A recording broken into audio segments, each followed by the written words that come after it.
बिल्कुल। और देखिए गया की तस्वीरें लगातार हम आपको दिखा रहे हैं और बता रहे हैं कि कैसे मतदाता सुबह सुबह वहां पहुंच रहे हैं। हालांकि नक्सल प्रभावित क्षेत्र है, लेकिन इसके बावजूद सुरक्षा के पुख्ता इंतजाम किए गए हैं, कड़ी व्यवस्था की गई है पोलिंग बूथ पर और साथ ही पुलिस प्रशासन भी चाक चौबंद है। और ये तस्वीरें गया से हम आपको दिखा रहे हैं। गया लोकसभा सीट के चुनाव को लेकर सुरक्षा व्यवस्था भी कड़ी कर दी गई है। आज जो मतदान हो रहा है उसको लेकर शहर में किसी भी तरह से जो भी गाड़ियां प्रवेश कर रही है उनकी सघन चेकिंग की जा रही है। तमाम गाड़ियों को जो है हाईवे पर रोककर जो है चेकिंग पॉइंट्स बनाए गए हैं जो शहर में प्रवेश कर रहे हैं या जो गया जिला में जो गाड़ियों का जो प्रवेश हो रहा है। देखिए तमाम मोटरसाइकिल हो या कार हो, डिक्की, तमाम चीजों की चेकिंग छोड़ दे रही है ताकि जो कहा जाता है कि मतदान जो है किसी तरह की परिस्थिति में प्रभावित ना हो। तमाम गाड़ियों को चेकिंग करके ही जो है इन्हें आगे दिया जा रहा है। अतिरिक्त बल के साथ जो है सुरक्षा में जो तैनात जवान है या पदाधिकारी है वो तमाम गाड़ियों को एक एक कर जो है चेक कर रहे हैं। सीट बेल्ट, डिक्की, ये तमाम चीज़ों की चेकिंग हो रही है ताकि जो चुनाव का जो समय है या जो सुबह 7 बजे से लेकर 6 बजे तक इस दौरान किसी भी तरह की कोई भी अप्रिय घटना न हो। विशेष निर्देश जो है वो दिया गया है और लोगों के सामान की चेकिंग की जा रही है। बाइक पर भी जो लोग अगर जा रहे हैं तो उनके बैग को चेक। हमारे साथ एएसआई गजेंद्र रजक जी हैं। गजेंद्र जी, किस तरह से चेकिंग की गई है, क्या कुछ विशेष निर्देश दिया गया चुनाव को लेकर? यही लेके कि जो कोई तरह के अथी नहीं हो।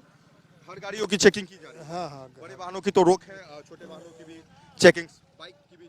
जी जी, बैक और चार चक्का सब की चेकिंग हो रही है। चलिए, देखिए चुनाव में किसी तरह की गड़बड़ी ना हो और सुरक्षा को लेकर जो है विशेष ध्यान रखते हुए कुछ शादी का लगन का समय है मगर तमाम उन गाड़ियों की भी चेकिंग्स की जा रही है जो शादी से लौट कर आ रहे हैं। तो यानी कड़ी व्यवस्था के साथ जो है गया लोकसभा सीट का निर्वाचन को लेकर जो है तैयारी जो की गई थी उसका असर भी देखने को मिल रहा है। हर चीज़ों की चेक करने के बाद ही जो है पुलिस जो है उसे आगे बढ़ने दे रही है। यानी अपने तरफ से पूरी पुलिस की भी तैयारी है और निर्वाचन आयोग का जो निर्देश जो जारी किया गया है उस निर्देश को पालन कराने में पुलिस भी अपनी सक्रियता के साथ भूमिका निभा रही है।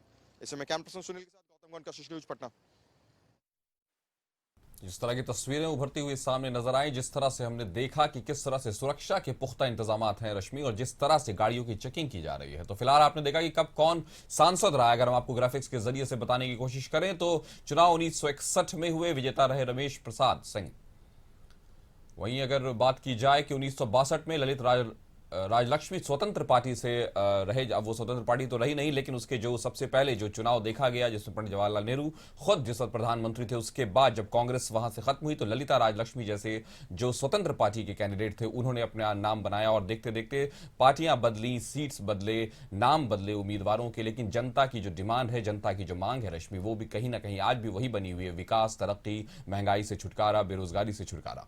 बिल्कुल। और आज भी उन्हीं मुद्दों के साथ, चाहे वो युवा हो या फिर खुद बुजुर्ग हो, उनका भी सिर्फ यही कहना है और मानना है कि रोजगार मिलनी चाहिए, बेरोजगारी खत्म होनी चाहिए और विकास होना चाहिए। और इन्हीं मुद्दों के साथ जो मतदाता है वो पोलिंग बूथ पहुंच रहे हैं सुबह सुबह ही। और देखिए ये नीतीश कुमार की तरफ से लगातार कहा जाता है कि पहले मतदान और उसके बाद जलपान, और इसी चीज को आज हमने देखा कि कैसे जो महिला पहुंची उनकी तरफ से भी यही कहा गया काशिफ कि पहले हम वोट देंगे, उसके बाद हम घर जाकर खाना बनाएंगे या कुछ और करेंगे। और हमने ये देखा रश्मि कि सिर्फ महिलाएं नहीं, महिलाएं के पूरे जो परिवार हैं, उनके पति हों, उनके बच्चे हों, सास हों, सब आ रहे हैं। यही नहीं कि यानी कि पूरा परिवार इस महापर्व को पूरी तरह से मना रहा है और इस खुशी को भी और अपने अधिकार को भी पूरी तरह से इस्तेमाल करता नजर आ रहा है। बिल्कुल। तो बिहार की देखिए 4 सीट पर आज पहले चरण के तहत मतदान चल रहा है। सबसे पहले अगर हम जमुई की बात करें तो जमुई से अरुण भारती और अर्चना रविदास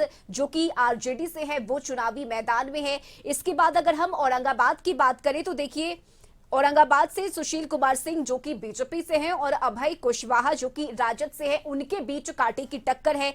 इसके बाद गया की अगर बात की जाए तो देखिए गया से जितन राम मांझी को 3 बार काशिफ हार का सामना करना पड़ा है, लेकिन एक बार फिर से अपनी किस्मत आजमाने के लिए जितन राम मांझी चुनावी मैदान में उतरे हैं और इस बार वो एनडीए की तरफ से प्रत्याशी हैं। तो जितन राम मांझी और कुमार सर्वजीत के बीच गया में कांटे की टक्कर और गया हॉट सीट में से एक है। इसके बाद अगर हम नवादा की बात करें तो नवादा से विवेक ठाकुर और श्रवण कुशवाहा के बीच कांटे की टक्कर है। तो ये 4 सीट है जिस पर आज वोटिंग की प्रक्रिया पहले चरण के तहत चल रही है। तो अगर देखा जाए रश्मि, तो एक तरफ कुमार सर्वजीत और अभय कुशवाहा, ये दोनों ही आरजेडी ही नहीं तेजस्वी यादव के भी करीबी माने जाते हैं, और दूसरी तरफ अरुण भारती जो जमुई से हैं, वो खुद बहनोई हैं चिराग पासवान के। तो कहीं ना कहीं ये कांटे की टक्कर है। एक तरफ हम के जीतन राम मांझी जैसे नेता है जो कुमार सर्वजीत के खिलाफ गया से चुनाव लड़ रहे, भले ही वो चुनाव हारे हों, लेकिन सब जानते हैं कि बिहार की राजनीति में उनका कद रहा है। तो कहीं ना कहीं तस्वीरें जो उभर रही हैं आज, जो कैंडिडेट्स जिनके बीच चुनाव चल रहा है